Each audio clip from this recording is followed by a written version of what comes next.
Hi, and thanks for logging on to the Daily Dvar, and here's a brand new halacha for you, and it's for Sunday, the 29th day of December. Here we go. One last halacha here for Borer for you to consider, and it's a continuation of our last one. Let's sum up real quick.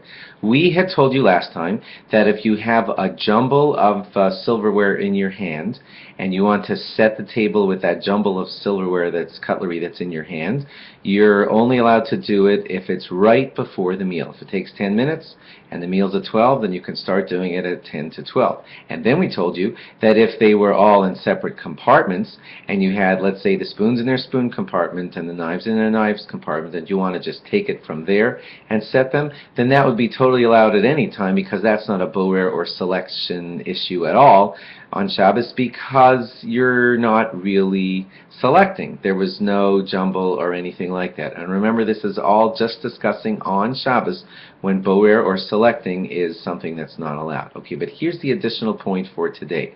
If you wanted to take all your spoons out of the organizer on Shabbos and set the table in that permissible way, because there's no mumble jumble. I guess this is going to sound a little obvious, but it's just like it's worth warning people about it. So if you want to do it this way and say, I'm not selecting, I have all my spoons in their spoon place and I have all my knives in their knife place, and I'm just taking them out of their unjumbled areas and putting them on the table, which we just taught you is totally allowed, and we taught you that before Shabbos, but here's the catch.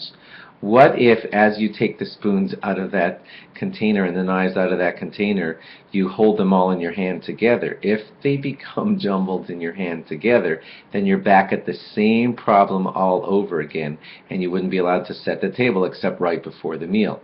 So if you really do want to set the table and stay out of a boer selecting Shabbos issue, then be careful when you take all the spoons out. Don't let them become mixed with the forks and the knives, because on Shabbos you're not allowed to select out from a mixture. So last time here, if you're taking out the spoons, make sure that the spoons don't get jumbled with everything else, so the boer situation stays a non-boer situation, and then you can set the table hours before the meal if you want to. If all this selecting is making you dizzy and mixed up and you don't really get what selecting has to do with Shabbos, by all means, please learn more and study that with your rabbi and ask him, what's this whole business with selecting on Shabbos?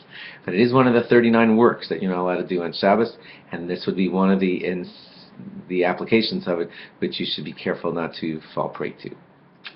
Hope that didn't confuse you. Thanks for logging on. Log on again tomorrow for more. Bye-bye.